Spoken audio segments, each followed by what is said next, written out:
de Solidaridade Internacionalista Mar de Lumes, moitas grazas por asistir a esta palestra. Contamos hoxe co portavoz nacional do comité, Óscar Valadares, que ven a facer pois un resumo dos acontecementos que sucederon en Afganistán nas últimas décadas e que levaron á situación actual, co motivo de entender que está pasando agora e contextualizar un pouco pois a información que estamos a recibir un pouco desde os medios oficiais. Tamén dar unha visión alternativa que non se adoita percibir nos medios aos que temos máis acceso e manternos, pois, como sempre, informadas no campo do internacionalismo. Vale, doulle paso ao compañeiro. A ver se somos capaces de facer a metade do que tú dices. Seguro que sí. Ben, pois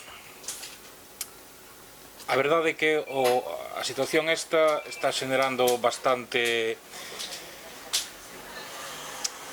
interese, non? Porque de alguna maneira hai unha grande parte da xente que está percibindo que o que nos están a contar sobre a situación ou sobre o que está a acontecer ali no Afganistán pois non é ben como nos lo están contando, non? Isto é unha sensación, unha percepción que cada vez teñen máis persoas a respeito de todo tipo de información, particularmente a información, digamos, do que sería a sección internacional dos antigos xornais, non? Porque é verdade que esa sección internacional foi maltratada durante nos últimos 30 anos de maneira escandalosa, en xeral toda a información, en xeral toda a profesión xornalística, pero particularmente este tipo de contidos de maneira, pois iso, escandalosa. Entón, aínda que agora mesmo estábamos agora falando antes de comezar, como daba aí con Borxa, parece que está perdendo xa o foco e xa cada vez se está falando menos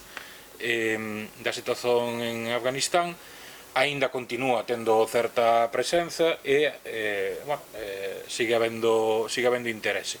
A idea, polo menos a idea que eu traía, se vos parece, é ver un pouquiño como chegamos a este escenario e dar algunhas claves para que o que veña a continuación non nos pille así co pé cambiado, non? Ou polo menos ter unha idea de por onde pode ir. Isto, a ver, cando digo ter unha idea de por onde pode ir, non é que eu vai a decir hoxe aquí agora vai pasar isto, porque eso non teño ni idea e sinceramente non creo que haxa moita xente que o saiba. En fin, hai moitas veces que para explicar a situación do Afganistán, a situación actual, a xente se retrotrae ao século XIX e nos comentan que no ano 1839 o Imperio Británico invade Afganistán, que era un país feudal a todas as luces naquela altura, por unha especie de disputa territorial co Imperio Ruso, non? O Imperio Británico da India, concretamente tiña unha administración separada para este tipo de cuestións, entón o Imperio Británico da India invade Afganistán en esa disputa co Imperio Ruso. Prodúcense de feito aí 3 guerras, non vamos a entrar nelas, claro, non interesa, mas a realidade, e un dato que si interesa é que ao final os afgáns acaban se impondo, acaban impedindo digamos, a entrada e o control territorial por parte dos británicos, tamén dos rusos, que na época aquela do Imperio Ruso van entrar tamén para facerse o control territorial daquela zona.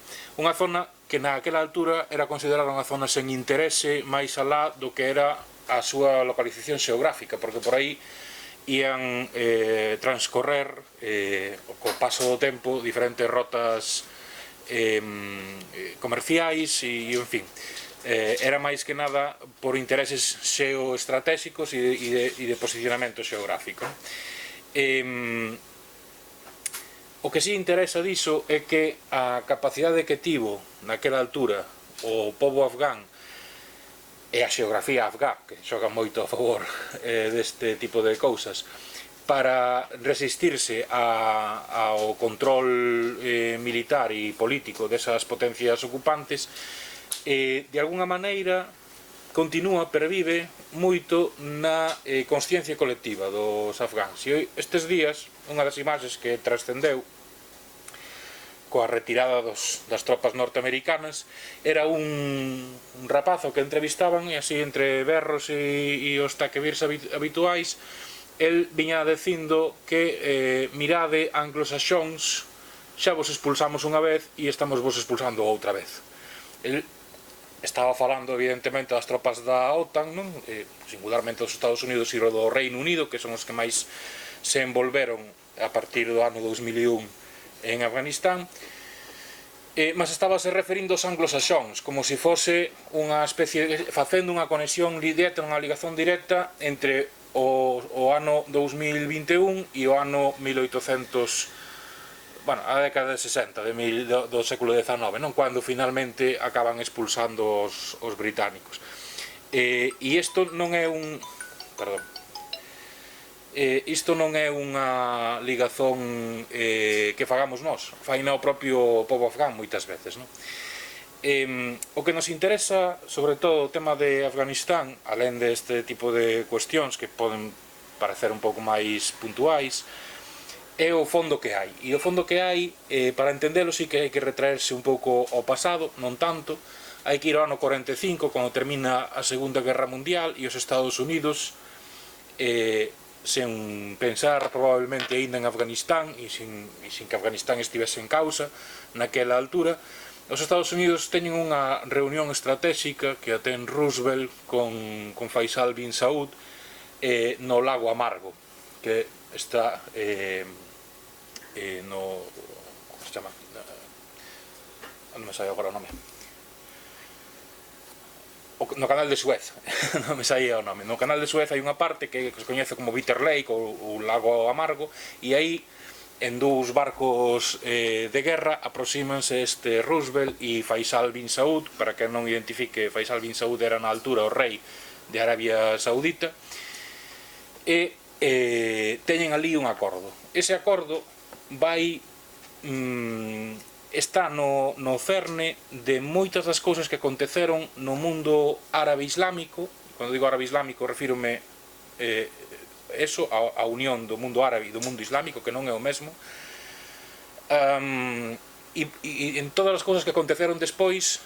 Cando un empeza a un pouco rascar un pouco a superficie, acaba chegando de unha ou outra maneira ao papel que xoga Arabia Saudita como un socio privilexiado do imperialismo na rexión, e polo tanto a este encontro que se produce nesa altura, e que xa digo, vai a mudalo completamente todo. Nese encontro, o acordo ao que se chega, os Estados Unidos saben, despois da Segunda Guerra Mundial, que a súa victoria, eles entenden como unha victoria deles exclusivamente, ademais, se basea na potencia militar, na súa capacidade de produción naquela altura de armamento. Saben que para manter a súa capacidade de produción necesitan enerxía, e a enerxía naquela altura, estamos falando da década dos 40, e vai seguir continuando, vai continuar sendo durante moitos anos, é o petróleo.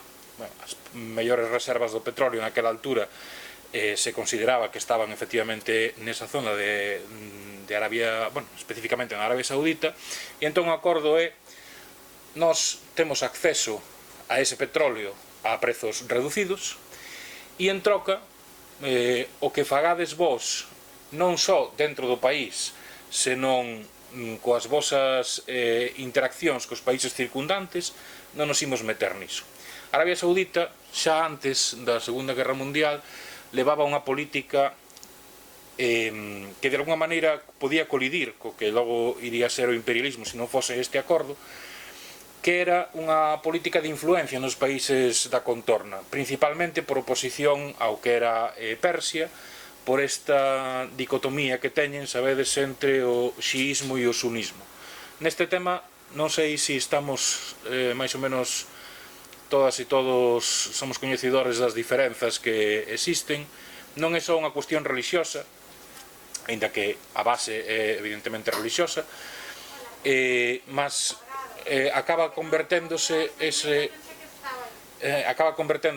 cuestión religiosa nun pretexto para moitas outras cuestións, non? A diferencia entre xiismo e sunismo, polo tanto, non é, xa digo, non é só unha cuestión de interpretación do Corán ou das, en fin, da religión islámica, como tamén incorpora moitos elementos do que se chamaría a doutrina social desas religións. A religión islámica, como todas as religións, ou prácticamente todas, ten unha parte na que lle dice á sociedade como debe comportarse con un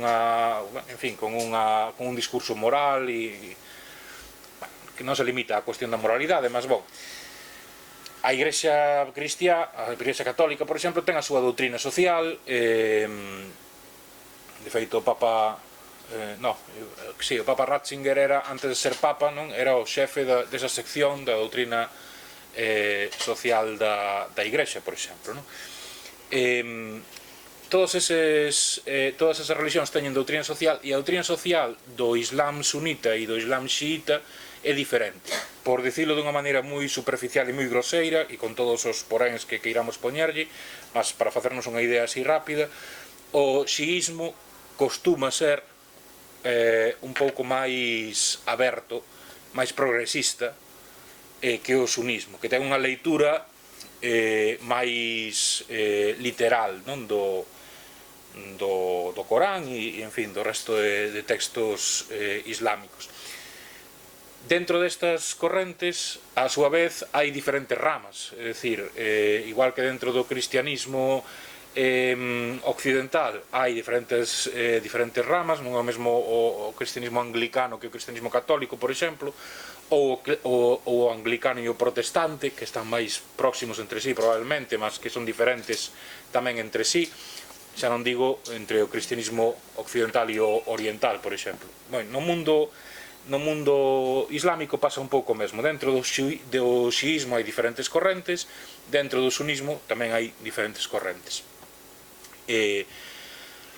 A Arabia Saudita é un estado, unha monarquía absolutista, xa era naquela altura e continúa a selo, que se construiu en base a un posicionamento, a uns apoios que se dan dentro digamos, das elites religiosas de Arabia Saudita, que levan que non me quero estender demasiado nisto, pero é importante para entendelo, levan unha interpretación do Corán dentro do sunismo particularmente regresiva ou ultraconservadora, se queredes, que é o chamado wahabismo. Seguramente vos soa a palabra, ou non, algo así, non? Algo oímos falar diso. Ben, o wahabismo é unha interpretación que ten a súa orixe no século XII con Ibn Taymiyya, que é un clérigo musulmán desa zona. Esa interpretación wahabita vai permitir que a Casa de Saúd, que é unha casa real, cando falamos de Arabia Saudita sería como decir España borbónica, non? Ao final é un país, mas é un país, existe o país na medida en que existe a dinastía real, non? Que o dirixe. Ben, pois esa dinastía, a Casa de Saúd, consegue controlar territorialmente grande parte de Arabia, non toda, grazas ao apoio precisamente desa elite religiosa que ten esta leitura do Islam, que é a leitura wahabita. Ben, entón, con esta base, e é unha leitura, quero dicir, o feito de que, por exemplo, hai, non me lembro exactamente, pero 4 ou 5 anos, saíse nas noticias, en fin, daquela maneira un pouco, pero saíse nas noticias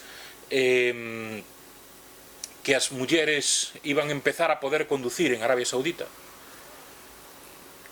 que nos sorprendeu moitísimo, non? A moita xente, pero entón non podían conducir. Non podían conducir porque o wahabismo proíbe, en fin, proíbe todo tipo de vida pública das mulleres e non só o tema da conducción, por suposto. Mas naquele momento, por algún motivo, interesou que abrir ese campo. Me imagino que mesmo coa permisión de que podan conducir, me imagino que serán moi poucas, seguramente as que logo de facto o fagan.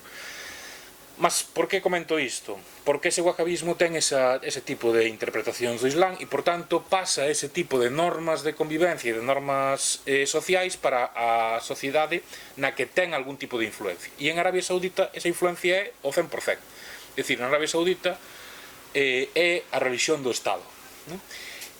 Cando a Casa de Saúd intenta expandirse, e falo de expandirse territorialmente, intentando controlar outros países do que é a Península Arábiga, desde Omán ata Yemen, e agora temos unha guerra en Yemen da que ninguén fala tamén, que ten moito que ver con isto que estou dicindo, mas máis cousas, claro, pero tamén Qatar, tamén os Emiratos Árabes Unidos, tamén Kuwait, etc. Cando estamos falando disto, estamos falando de que a Casa de Saúd está intentando ou ben controlar e anexar eses territorios, ou ben exercer unha influencia directísima sobre eses gobernos e eventualmente chegar a anexalos en algún momento, porque o obxectivo político da Casa de Saúd, o obxectivo inmediato político da Casa de Saúd é unificar a Península Arábiga, non? Contra iso atopa un inimigo que é o xiismo, que hai unha grande potencia xiita en fronte xusto, que é Persia, actualmente Irán, e por tanto, nese acordo de Bitter Lake, volvendo xa un pouco que estábamos comentando, a Casa de Saúd dice, ok, eu vin sobre o meu petróleo, eu doucho barato, vendocho a prezos imbatíveis, mas as miñas guerras particulares que eu vou intentar facer no exterior do meu país, e ademais todo o que eu faga de portas para dentro, tú non te metes. E ese foi o acordo de Bitter Lake, non? Digo que vai a modificar completamente todo, porque se vai a desenvolver plenamente ese acordo en multitude de conflictos, e un deses conflictos vai ser Afganistán, precisamente. Digamos, a partir da Segunda Guerra Mundial até os anos 70 continúa sendo un país en crise permanente, con diferentes monarquías, con diferentes reximes monárquicos, algúns máis interesados en modernizar o país que outros. Estamos falando, xa digo, un país a todas as luces, un país feudal, un dos últimos países feudais que queda no mundo, ou que quedaba no mundo, e diferentes gobernos máis ou menos constitucionais ou parecidos ao que nós entenderíamos por constitucionais intentan diferentes reformas con moi pouca capacidade de implementalas real. Hai unha cuestión que é importante tamén ter en conta en relación a Afganistán, e é que o país é un país geográficamente moi complexo. É un país donde os 47 millóns de habitantes que son, se non me engano, están moi, digamos, como Galiza nese sentido, a poboación está moi espallada. A diferenza é que con esa xeografía tan complexa, as aldeas, diferentes aldeas e vilas que hai polo país non están conectadas entre sí moitas veces.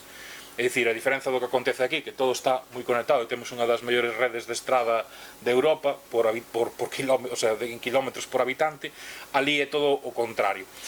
As primeiras estradas, as primeiras liñas de ferrocarril son da segunda metade do século XX, quero dicir que e as primeiras. É dicir, hoxe en día o país continúa sin estar vertebrado. Non hai capacidade para chegar a todos os puntos, e sobre eso teremos que volver nuns minutos. O primeiro grande momento en que Afganistán parece que envereda por un camiño donde realmente se van a efectivizar algunhas modificacións, algunhas mudanzas reais, de impacto real, é a partir do ano 78, cando o Partido Comunista de Afganistán consegue liderar unha revolución e se impón, a chamada Revolución de Saur, non sei se vos soa.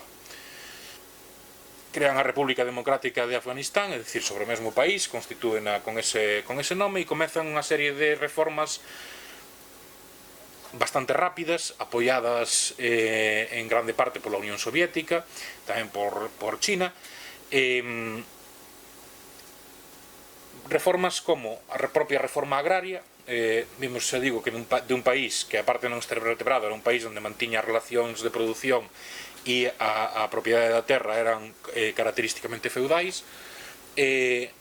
Unha reforma, digamos, cara á laicización, donde se lle retira poder práctico, na práctica me refiro, ás elites religiosas, e modernización, unha mellora considerável, ou polo menos eso está, é o que aparece consignado. Despois estas cousas sempre tardan en efectivizarse, pero en calquera caso así estaba unha mellora significativa do estatus da muller, que pasa de ser unha propiedade a ser un ser humano con todos os dereitos no papel, cuando menos, equiparados aos do home. Esas imaxes famosas que aparecen das mulleres de Kabul indo á universidade de minisaya como se fosen mulleres occidentais son desa época, mas insisto, non en todo o país era así. É dicir, isto era Kabul, Herat e dúas cidades máis, que era onde a Revolución de Saur realmente tiña capacidade, tiña control efectivo do territorio. E esa é unha das características. A Revolución de Saur non chegou a ter o control efectivo de todo o territorio afgano e na práctica, na realidade, sendo honestos, ningún outro sistema conseguiu ter o control territorial de facto de todo o país. Nunca. En ningún momento da historia. Mesmo as monarquías anteriores non tiñan o control efectivo do país. Eso explica tamén que a Revolución de Saur conseguise derrotar a última monarquía afgá, porque só tivo que facelo en 4 ou 5 puntos do país. Realmente, no resto, ninguén se deu por aludido, digamos, non? Tampouco non se deron por aludido cando comezaron a facer esas reformas, e esas reformas tiñan lugar nesa liña donde se chegaba, e no resto, aquí isto non ven con nós, non ten nada a ver con nós. Ben,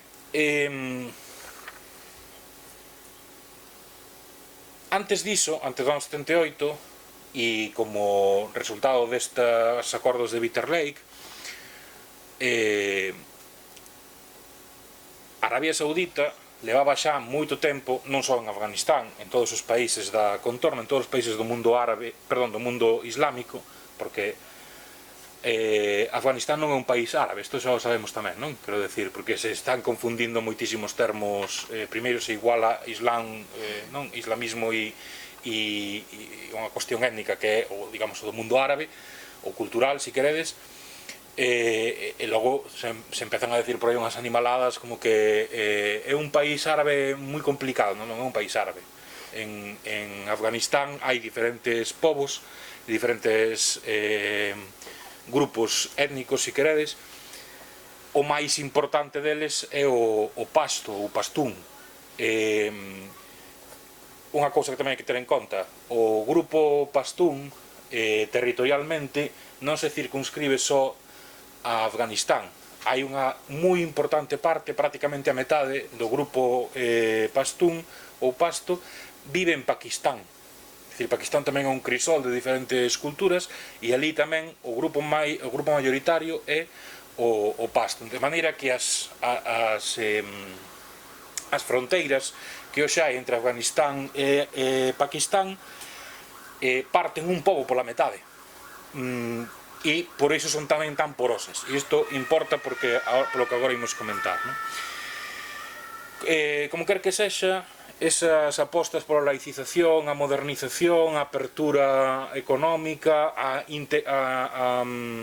vertebración do territorio, a reforma agraria, en fin, a reforma educativa para darlle ás mulleres acceso a unha educación que non tiñan porque non eran persoas, por lo tanto non tiñan dereito á educación, eran obxetos, colide frontalmente co sistema feudal no que uns señores, ademais señores, tiñan todo o poder e funcionaban como reinos de taifas, non? Donde eses señores eran os reis locais a todos os efectos. Por lo tanto, dase, non por parte da poboación, que de feito, é dicir, a Revolución de Saur foi característicamente tivo moito apoio popular, non? Outras revolucións non tiveron tanto, e neste caso sí, mas os poderes fácticos, por decirlo así, opóñense frontalmente, como é máis normativo, non, para este tipo de cuestións. Opóñense frontalmente, só que ademais teñen un apoio de outros países, principalmente a Arabia Saudita e os Estados Unidos, que ven que lle poden crear un problema grave a Unión Soviética, que naquela altura tamén xa non estaba no seu mellor momento, estamos falando do ano 78, e que da mesma maneira que os Estados Unidos te tiñan envolvido durante un sen número de anos nunha guerra en Vietnam que os tiña, en fin, dicimado e de alguna maneira tamén creado unha crise interna moi importante nos propios Estados Unidos, as elites imperialistas dos Estados Unidos viron a posibilidade de converter a Afganistán no Vietnam da Unión Soviética. Ademais, estamos falando de que a Unión Soviética, Afganistán ten fronteira con varias repúblicas do que antes era a URSS, actualmente independentes, mas naquela altura membros da URSS. Por lo tanto, Afganistán e a Unión Soviética tiñan fronteira e era moi interesante crearlle esta situación. Estamos falando da época de Reagan e de Carter, que hoxe Carter pasa por ser un señor menos imperialista que outros presidentes, pois Carter e Brzezinski, que era un dos seus como se chama, conselleiros de relacións internacionais e de, en fin, do que sendo honestos chamaríamos conselleiro de imperialismo, el mesmo lle dice esta frase: temos que aproveitar a situación esta en Afganistán para convertelo no Vietnam da Unión Soviética. E así foi como se procedeu, facendo un tándem con Arabia Saudita. Os Estados Unidos daban armamento e posicionamento estratégico no que ten a ver con como se chama, bueno, a nivel diplomático, non? Para evitar sancións de outros países, etc.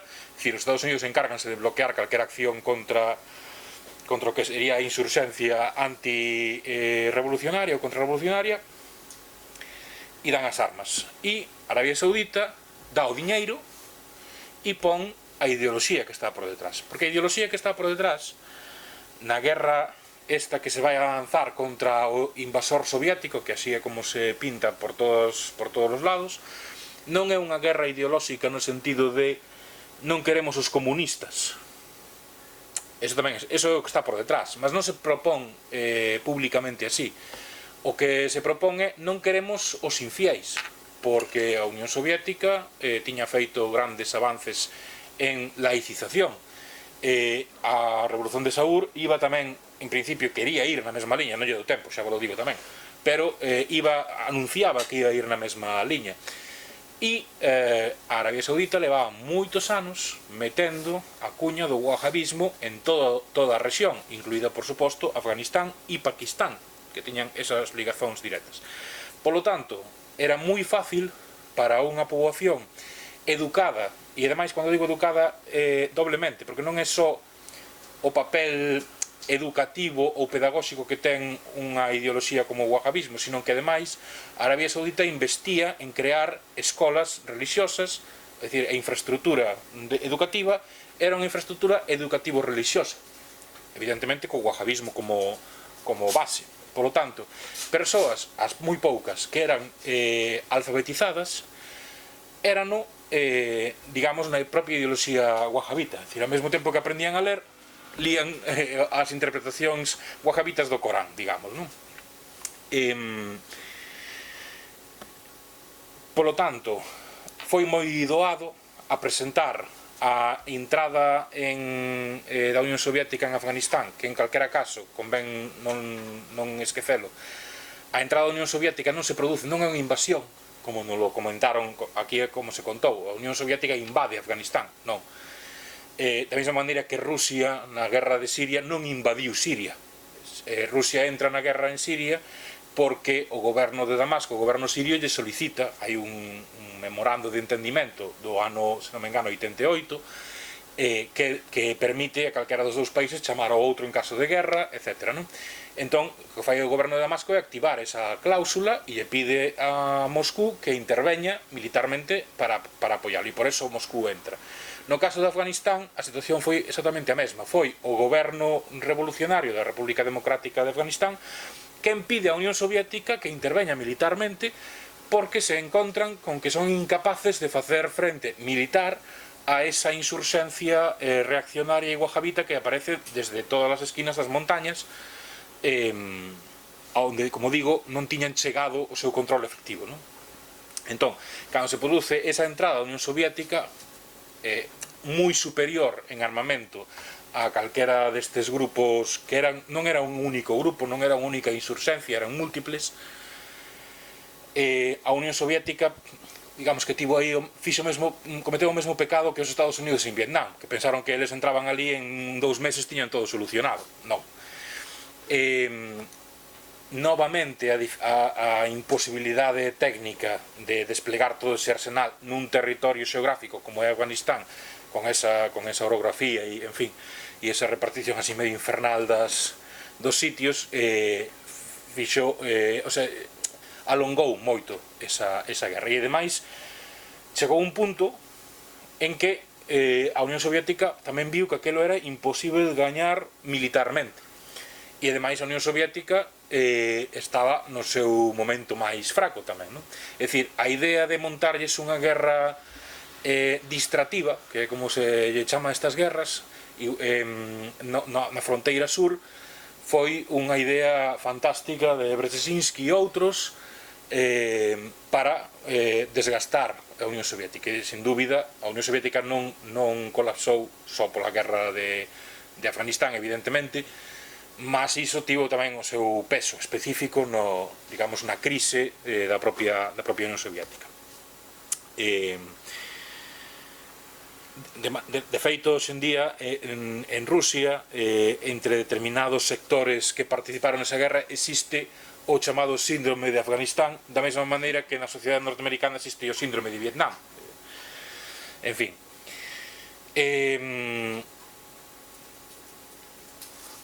Ben, cando a Unión Soviética entra en Afganistán, como digo, inmediatamente iso radicaliza aínda máis as posicións daqueles grupos insurxentes contrarrevolucionarios,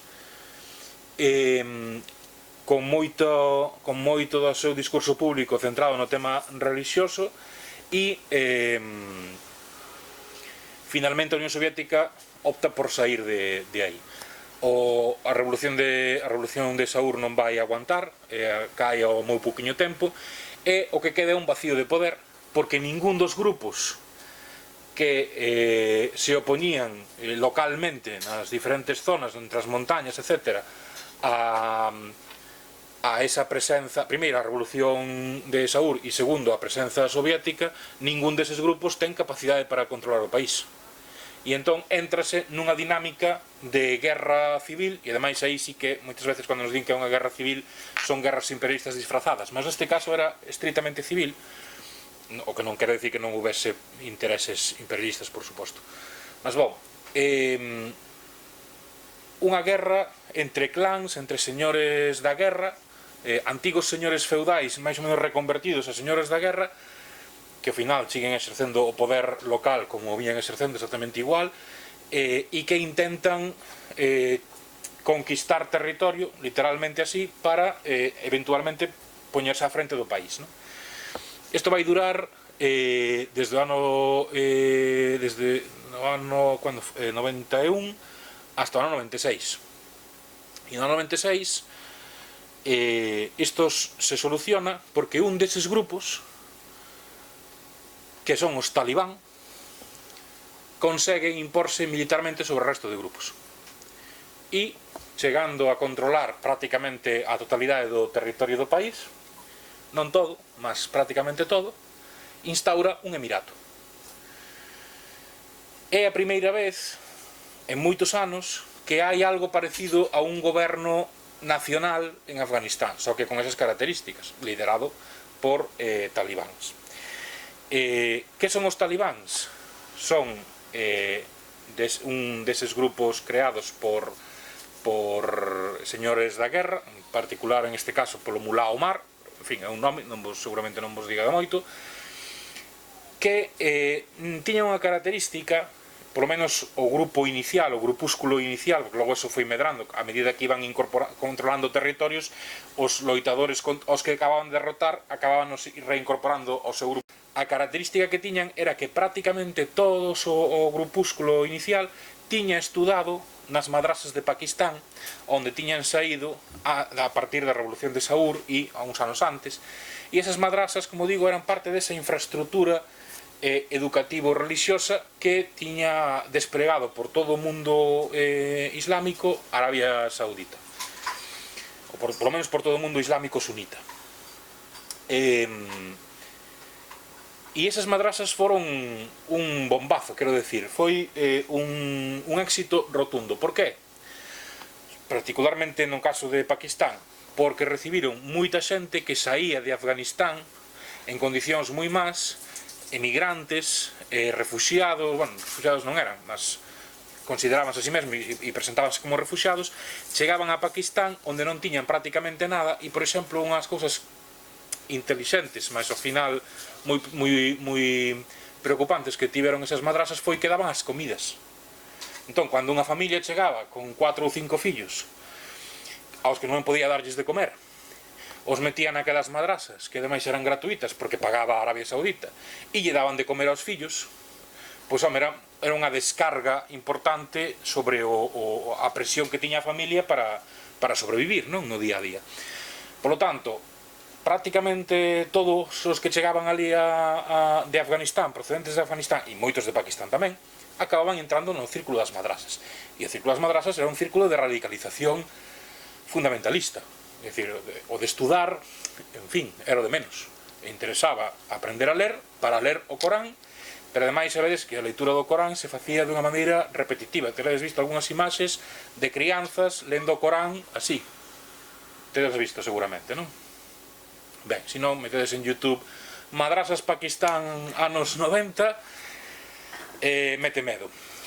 En fin, o movimento rítmico en sí mesmo non ten nada de mau, hai outras religións que o practican, mas neste caso era evidentemente con un objetivo, non? Era o objetivo de interiorizar aquela literalidade das normas, que é unha das características que ten o wahhabismo, en xeral o sunismo, mas particularmente o wahhabismo, que é que os textos sagrados non se poden interpretar, se toman literalmente. Claro, os textos sagrados, estamos falando de textos escritos durante o século IX, X, XI, XII, que non aplican ao mundo actual, que o mundo actual non é os séculos, o da alta idade media. Entón, en fin. Ben, ese grupo inicialmente formado por esa xente que se tiña escolarizado nesas madrasas, que en árabe son alumnos, alumno en árabe dice talib, perdón, en árabe non, sí, en árabe tamén, en pasto tamén se di talib, e o plural de talib é talibán. Entón, os talibán son os estudantes. Ben, pois chegaban estes estudantes armados polos Estados Unidos, estes grupos de freedom fighters que se teredes visto na foto famosa no despacho oval ali con Richard Nixon, non? Os que aparecían nas pelis estas de Rambo, bueno, nunha, que eu saiba. Son os únicos que nun momento determinado conseguen impoñerse o resto de señores da guerra locais e conseguen establecer un emirato. Entrou no 96 e o ano 2001 Afganistán desaparece dos mapas porque se acaba esa guerra civil, digamos, xa non é que estiveran moito nos mapas na altura, mas bon, desaparece completamente do mapa hasta o ano 2001. Ninguén quere saber nada de Afganistán, en Afganistán non acontece nada, ni sequera existe o país, pasa nada, ala eles, en fin. Mas, no ano 2001, uns avións tumban as Torres Xemelgas, destrozan a ala incompleta do Pentágono e non caen na Casa Branca por un par de kilómetros. E entón todo estoupa outra vez. No ano 2001, quen levaba eses avións, isto falo de memoria, non sei se estou metendo a pata, mas penso que eran 15 ou 16 atacantes, digamos, 15 ou 16 terroristas, por decirlo así. Deses 15 ou 16, 14 ou 13 eran sauditas. Había algún sirio, penso, e non sei se había un afgán. Pero, na retórica que se crea inmediatamente despois do ataque este, do que é un atentado, ao fin e ao cabo, isto non foi un atentado, isto foi un ataque bélico.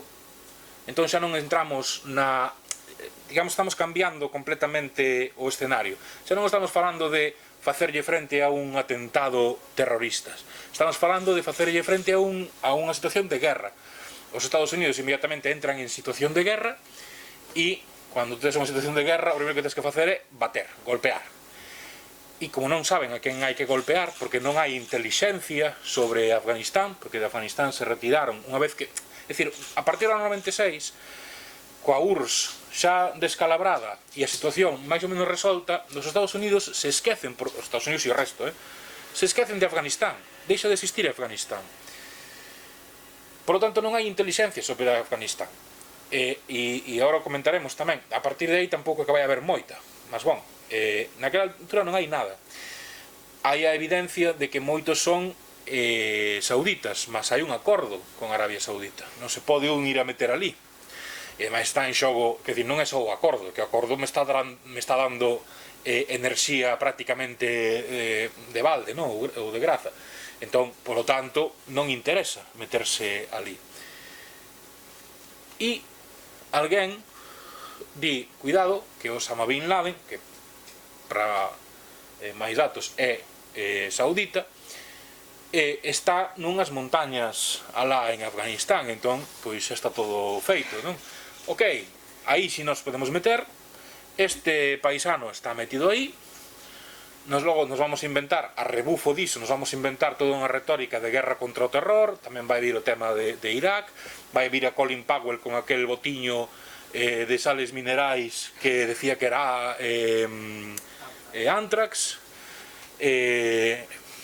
así, unha detrás de outra, e ademais con unha absoluta impunidade, en fin, con un papel moi destacado de axencias de relacións públicas que é completamente diferente a un xornal. Xa os xornais están absolutamente desprestixiados hoxe, e é porque fixeron grande esforzo por serlo así desprestixiados.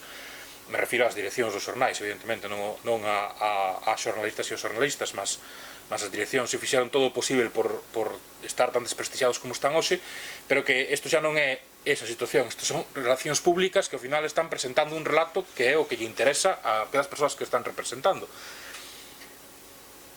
E nos contan que hai que invadir Afganistán para acabar co terrorismo, con Al-Qaeda, que nos din Al-Qaeda que existe desde ese momento. Al-Qaeda viña existindo xa desde os anos 90, e característicamente din e mellorar a situación das mulleres en Afganistán. Isto é un dos elementos que utilizan, porque ademais o tema das mulleres costuma ser empregado como peza de un puzzle de quita e tira, non? Ou de tira e pon, quero decir, como para dar máis, como para acabar de redondear un argumento, non? E ademais o das mulleres, todo isto, e ademais aquelas mulleres que están ali pobriñas hai que irlas a salvar, non? Que tamén é a dinámica occidental de caballero resgata dama, non? Entón, pois iso funciona tamén a partir dese momento. A violencia, é dicir, a resposta occidental é a violencia, é a operación Liberdade Duradoura, que non se presenta así, porque se presenta, como vos estaba dicindo, ir a acabar co terrorismo e liberar as mulleres, mas na realidade era unha segunda parte de unha operación que xa se tiña feito na época de Brzezinski e de Carter e Nixon e ao final de Reagan, que era a chamada Operación Ciclón, que era o reclutamento sistemático de fundamentalistas islámicos para xenerar un problema na fronteira sur da Unión Soviética. Esa operación Ciclón saliulles perfecta, pero claro, como despois tú te marchas e te olvidas, e ademais unha cousa que aprendemos dolorosamente é que cando tú xogas a facer o que chamamos unha guerra proxy, que é unha guerra de sustitutos, onde tú non combates, pero tú financias e armas a quen vai combater por ti, eses aos que tú financias e armas, eses proxies, tamén poden ter unha axenda. Entón, tú tes a túa axenda e utilízalos a eles, e eles funcionan como peóns, pero non necesariamente todos os peóns se moven cando tú queres, nin significa que porque tú os financies e os armes estes non teñan intereses particulares, que os teñen case sempre, non? Entón, os proxies teñen a súa propia axenda e esa axenda chega un momento, a partir do ano 2000-2001, que colide frontalmente con os Estados Unidos.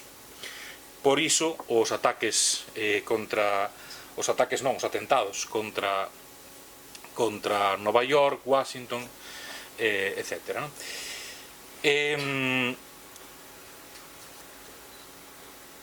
Xa digo, todo se vai a redirixir contra Afganistán, nada toca a Arabia Saudita, porque non se pode tocar.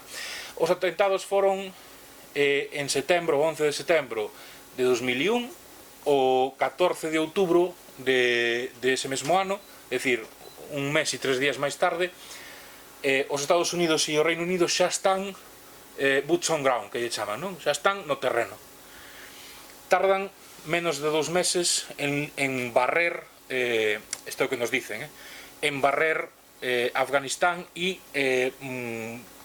arrasar calquera resto talibán que haxa.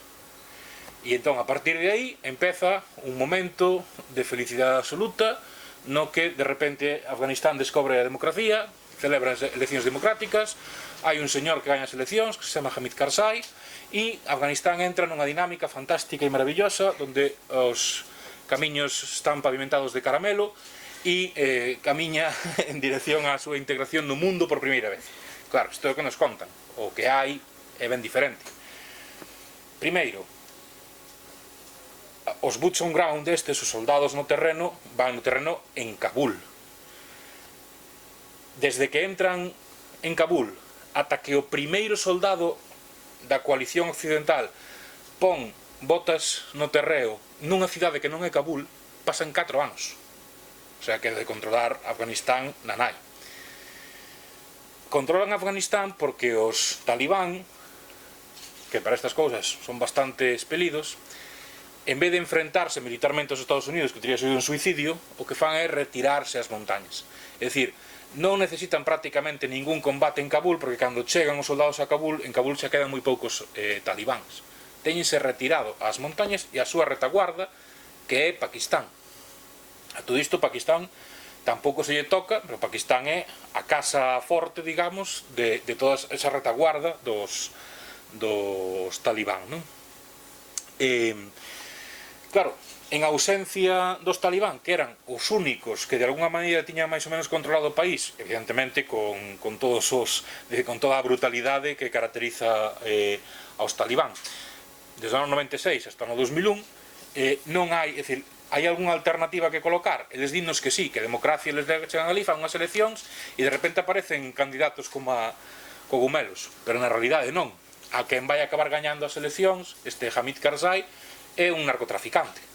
É dicir, un señor que se tiña enriquecido, bueno, non só narcotraficante, mas principalmente coa venta de opio. E armamento. Entonces, é un señor da guerra. Hamid Karzai sale, gaña nunhas eleccións que todo o mundo mira para outro lado e todo o mundo di que son eleccións democráticas. Non democráticas absolutamente nada, máis que nada porque a maior parte do territorio ni siquiera se celebraron. Por qué? Porque non hai control real do territorio. Donde sigue habendo algo de control é control talibán. E eses talibáns durante moito tempo, xa digo, a pesar de non estar en Kabul e a pesar de que en Kabul hai un presidente que se chama Hamid Karzai, que está rodeado de soldados norteamericanos e británicos principalmente, quen controla o país, quen controla as montañas, continúan sendo os talibán en grande medida. Nesa democracia dase esa alternancia de poder, máis ou menos así aparente, na práctica cero, cae Hamid Karzai cando xa é insostível a seus casos de corrupción, etc. Aparece outro señor que se chama Ashraf Ghani, outro narcotraficante. Quero dicir, saímos dunha e metémonos noutra igual. Este Ashraf Ghani é quen sai agora, cando entran os talibán, cando nos contan. De repente apareceron talibáns por todos os lados, tomaron o país e entón o presidente, agora en agosto, tuvo que sair. Ese presidente era Ashraf Ghani, vale? Tuvo que sair porque salían tamén os soldados británicos e norteamericanos e, por tanto, queda sen ningún tipo de protección. A todo isto, o que nos tiñan dito é que nestes 20 anos que estiveron aí, bueno, desde o ano 2001 até o ano 2021, o que fixeron foi non somente instaurar a democracia, así que é unha cousa que se fai un domingo pola tarde, sen moito esforzo, senón que ademais treinaron, desenvolveron, financiaron e armaron un exército regular para Afganistán, para que no caso eventual de que tivese outro problema de insurxencia integrista, pois que houvese con que defender o país, non? Toda esa situación nova de democracia e maravilla a que tiñamos chegado gracias ao Occidente. Na práctica, todo mentira tamén. E máis, os propios soldados, que efectivamente algúns había do exército afgán, foron os primeiros en desertar cando os Estados Unidos anunciaron que se retiraban. Quero dicir con todo isto que unha cousa era o que estaba pasando ali e outra cousa era o que nos contaban que estaba pasando ali. Isto pasa moito, quero dicir, en todos os países nos contan unhas cousas, pero é verdade que en moitos países só haber unha certa correlación, unha certa coherencia entre o que acontece e o que nos contan. Aquí era un non sei, era un escándalo de inconsistencia, non? Chovía e decían que iba sol, cando iba sol decían que chovía, parece mentira que fosen tan... En fin, o goberno ese, como digo, ese goberno democrático, así medio occidentalizado, etc., era tamén un goberno de palla, en fin, para as políticas que lle interesaban aos Estados Unidos, que, por exemplo, eran en grande medida, non aos Estados Unidos probablemente como Estado, como axente internacional, mas sí aos seus poderes fácticos, que son ao final os que alimentan o imperialismo, que era, por exemplo, pois a multiplicación da produción de opio. Os Estados Unidos hoxe teñen unha crise, hoxe actualmente, unha crise impresionante de persoas enganchadas a todo tipo de opiáceos. Estamos no momento actual, os Estados Unidos se retiran e todo o mundo se leva as mans á cabeza porque miña nai, o que vai pasar agora, que veñen os talibán, como se algunha vez se tivesen ido, e o que vai pasar coas mulleres, pobres as mulleres, parece que non hai outra cousa en Afganistán que mulleres. Evidentemente, as mulleres, con nova situación, son as que máis van a sofrer. Primeiro, porque van voltar a unha situación na que deixan de ser persoas de novo e pasan a ser obxetos. Mas hai que ter ollo con... Quer dizer, isto non o discute ninguén.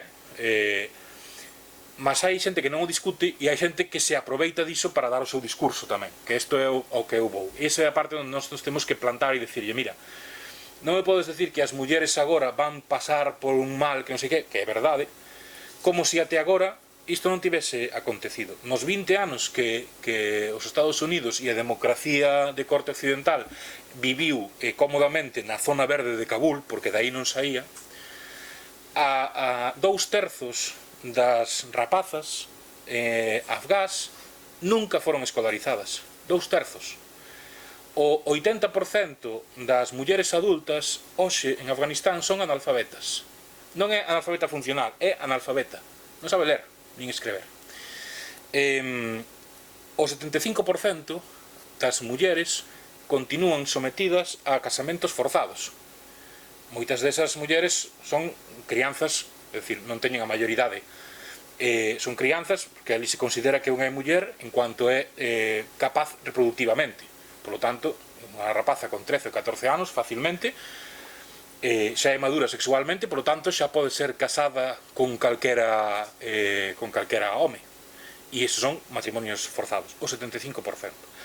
E isto era baixo o sistema democrático, etc. Quero decir con isto, claro, isto non é que o sistema democrático tivese criado esas condicións xa viñan de antes, e probablemente incluso foran un pouco piores, mas ao certo que sabemos é que ese sistema democrático, que non era democrático e que non tiña prácticamente ningún control fora de, xa digo, a zona verde de Kabul, que é un barrio de Kabul, ni siquiera toda a cidade, e algúns puntos de algunhas outras cidades no país,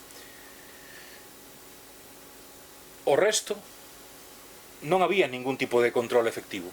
E fosen os talibáns ou uns que eran como os talibáns, no resto do país o que seguía implantado era un sistema fundamentalista de Sharia decir, a Sharia é a lei islámica, que se aplica prácticamente en todos os países, polo menos en todos os países árabes se aplica, e en grande parte dos países musulmáns non árabes se aplica tamén, o que pasa é que en diferentes graus.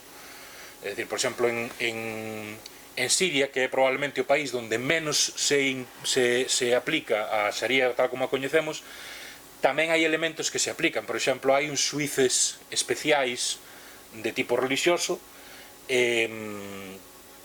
para asuntos domésticos. Entón, cando hai unha disputa doméstica, cando hai violencia de xénero, etc., quen actúa, ou quen actuaba, que isto agora está cambiando, pero estamos falando de hai 5 ou 6 anos, quen actuaban eran eses xuíces especiais. É verdade que en Siria o que había era que eses xuíces especiais non eran só islámicos, eran islámicos para quen era de religión islámica, eran cristiáns maronitas para quen era de religión maronita, etc., porque en Siria hai unha mistura moi importante de diferentes credos e grupos culturais, e é un país que oficialmente é laico, pero na práctica é multiconfesional, e fan todo o posible por ser multiconfesionais, isto hai que recoñecerlo. Mas na parte que toca de espazo musulmán, sí que teñen elementos da Sharia que sí que se continúan aplicando. E ese é o país donde menos se aplica, probablemente xunto co Líbano, en fin. O resto de países, en maior ou menor grau, aplican a Sharia, só que no campo, por exemplo, en Arabia Saudita, en Qatar, que teñen un enfrontamento histórico tamén con Arabia Saudita, mas que tamén teñen o wahabismo fai parte esencial da súa sociedade. En todos os países da Península Arábica e outros países como que non son árabes, pero sí como Pakistán ou Afganistán, aplícase unha Sharia de tipo integrista. Ben, os Estados Unidos deciden sair de aí porque se dan conta de que levan metido aí unha cantidad de diñeiro indicível. A embaixada dos Estados Unidos en Kabul, só ese edificio son máis de 800 millóns de dólares, que eso é como 2 veces a Cidade da Cultura, para que nos fagamos unha idea, e aquelo non dá, porque na práctica vese que non hai capacidade para avanzar, e por tanto que deciden é sair de aí. Saen de aí tamén coa perspectiva ou sabendo que cando eles saen de aí o problema queda aí, e entón ese problema a quen vai afectar é esencialmente a unha serie de países que no ano 2000 pintaban moito menos do que pintan hoxe, pero que nestes últimos 20 anos teñen vindo a ter cada vez máis peso internacional, como son China, e Afganistán e China teñen fronteira, un trociño nada máis, pero teñen fronteira. Rusia, que non ten fronteira xa directamente con Afganistán, mas hai antigas repúblicas soviéticas que teñen moito trato con Rusia e que si teñen fronteira, por exemplo Taxikistán, e Irán. Irán cada vez ten un papel máis importante a nivel regional, é un problema para os Estados Unidos, da mesma maneira que o son Rusia e China, e por tanto crearlles un avispeiro no medio da praza onde dan as 3 casas ben moi ben tamén, non? Entón, probablemente ese non sexa o motivo principal, mas que ese motivo tamén empezou para decidir sair de aí como saíron de maneira atropelada e sin garantir o que nos dixeron durante 20 anos que estaban facendo, que era que o exército afgán fose capaz de manter a situación controlada unha vez que eles se foran, pois fixéronos sabendo que non iba a ser iso, non? E así se deron esas imaxes. Xa para terminar, a situación que queda é a situación de uns novos talibán. Non sabemos hasta que punto realmente é unha encenazón no sentido de dicir que a ver, nos a primeira vez que gobernamos fomos un pouco brutos, aprendimos a lección e agora vamos a ser máis moderados, entón as mulleres van poder seguir estudando, van poder ter unha vida profesional, vamos a cancelar isto dos matrimonios arranxados ou forzados, etc. Todo isto dixérono, de momento non o están cumprindo, as mulleres foron retiradas das escolas e dos centros de ensino superior, parece ser que van a poder estudar no que é o ensino primario, si lles van a deixar, de momento non, porque están creando, literalmente, isto dixeron así, espazos seguros para as mulleres nesas escolas que van a ser madrasas. Entón, o que é a educación mínima, si parece ser que queren, isto que din eles, claro, que ya van a garantir, mas non a educación superior, teríano vetado. As funcionarias, etc., que moitas é certo que se incorporaron durante este período así de democracia ao abeiro diso, e é certo que en Afganistán había un movimento de mulleres moi importante, de tipo feminista, e isto incorporou moitas, e de feito houve parlamentarias, había xuizas, etc. Todo isto quedou absolutamente suspendido. Os que non fuxiron e permaneceron no país foi porque non puderon fuxir, prácticamente todo ese sector, e o que se lles dixo é: señoras, váyanse para as súas casas, xa as vamos a chamar, non se preocupen, queden aí. De momento non os chamaron. En fin, os matrimonios forzados xa se siguen producindo e continúan producíndose. Por tanto, estamos un pouco niso. E agora interesa explicar todo isto, digo a nivel mediático tal, porque os Estados Unidos saen de aí.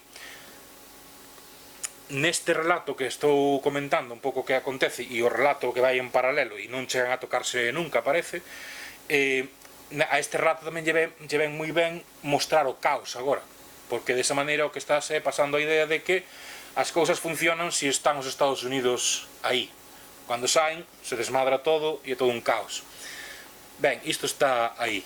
Haberá que ver cal é a evolución.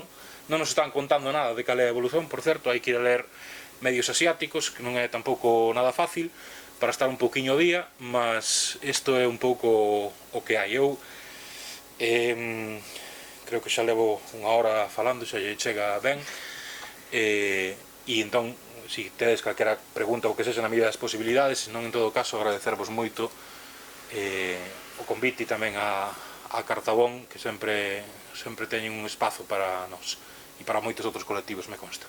Entón, obrigado.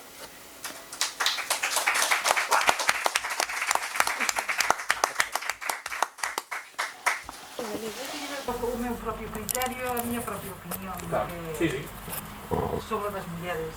Pero, quero preguntar a ti, que eres entendido, por que ese ensañamento coas mulleres? En Afganistán, ou... A ver, os árabes, esas... Os árabes non. O mundo islámico... O mundo islámico, eso. Que non é exactamente o mesmo, claro. Xa. E non todo o mundo islámico, porque a conta disto, que é unha realidade que non pode ninguén negar, tamén é terreo abonado para unha islamofobia, en fin, rampante, non? Se o queremos dicir así. Nesa interpretación integrista que fai un determinado sector do sunismo, un sector que é a veces máis mayoritario por ese financiamento sistemático que fai Arabia Saudita, ten unha comprensión do que é a muller que é exactamente a mesma comprensión que había na Idade Media. A Idade Media europea tampouco que fose moito máis avanzada en relación a iso, pois a do mundo árabe, en moitas cousas os árabes eran moito máis avanzados culturalmente, me refiro, que os europeos da mesma época, mas outras cousas eran máis retrógrados, como todos os povos. Cando os comparas hai cousas máis progresistas e máis retrógradas. Cal é o problema aquí? Que hai un sector moi importante dese mundo islámico, dese sunismo, principalmente wahabita, mas non só wahabita, que insiste en que esa visión que había no século XII de Ibn Taymiyya é a visión que hai que incorporar hoxe. Claro, desde o século XII, Occidente e tamén o mundo árabe en xeral avanzou moito na consideración das mulleres. Mas hai ese sector, que é máis un sector que é unha elite económica tamén ao mesmo tempo, que insiste en que non quere pasar por aí. Entón, ven un pouco aí. Claro, como esa xente ten acceso aos gobernos, e ten acceso ás empresas, e esas empresas, o grande capital árabe e o grande capital dos diferentes países de maioría musulmá, pois esa xente son capaces de moldar tamén políticas, quero decir. Entón, ao moldar esas políticas van na dirección que les queren, isto é así. E é un pouco o que che podo contar, quero dicir, sin meternos aquí a interioridades do Islam, que tampouco penso, nin eu controlo tanto, home, algo teño estudado, a verdade, pero nin eu controlo tanto, nin é aquí para facelo. Outro día podemos falar un pouco deso, se queredes, pero hasta onde eu sei, por lo menos. A ver, eu teño a miña propia opinión. Eu queria saber o que opinabas ti. O que opino, eu, ou seja, ata onde eu sei, ten esa xénese, non? E ese desenvolvemento, pero claro, isto é opinável, claro. Algunha palabra máis? Algunha pregunta? A ver, quería facer un apuntamento. Os pastún, que son a meirande parte dos talibán son pastún, non entenden o árabe, ergo non poden ler o Corán. Aparte de que o 60% son analfabetos. Sí. Que aplicación do Corán e da Sharia pode ter unha xente que non pode ler o Corán? Repiten de memoria algo que non entenden. Ten a mesma inteligibilidade o ruso e o galego que o pastún e o árabe. Entón, realmente, é que nas primeiras leis que sacaron chocan de fronte contra o Alcorán, por exemplo. Hai certas leis que sacaron que serían haram porque están en contra das leis islámicas. Sí, evidentemente. Eso va a empezar. Que hai aí? Aí o que hai é non fagas o que eu fago, fai o que eu digo. Claro, entonces hai unha elite que é versada en lingua árabe, porque efectivamente o Islam, ese Islam integrista que están promovendo, unha das leis dese Islam integrista é que o Corán hai que lerlo en árabe, non se pode ler traducido. É dicir, unha persoa que se teña interese no mundo árabe ten edicións en diferentes linguas do Corán. Non estou seguro se hai unha edición en galego, mas, desde logo, sen dúbida en portugués haina, non? Mas iso non, si tú te convertes ao Islam, digamos, e eres do grupo, digamos, sunita, non che serviría esa edición para orar, terías que tomar a edición árabe. Non sei se sabedes, isto é unha anedota, mas é ilustrativa, penso. O árabe non escreve todas as vogais. Ten vogais longas e curtas, só escreve as vogais longas, as curtas son uns signos, como unha forma de acentuación diacrítica sobre as consonantes, non?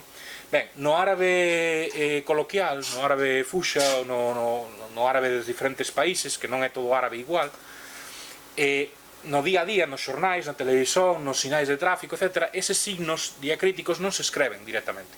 É dicir, as persoas recoñecen a forma da palabra e len a palabra sin necesidade de ver todos os signos vocálicos, non? Con ver somente as vogais longas, recoñecen a palabra. Ben, no Corán, o Corán está prohibido editalo sen eses símbolos.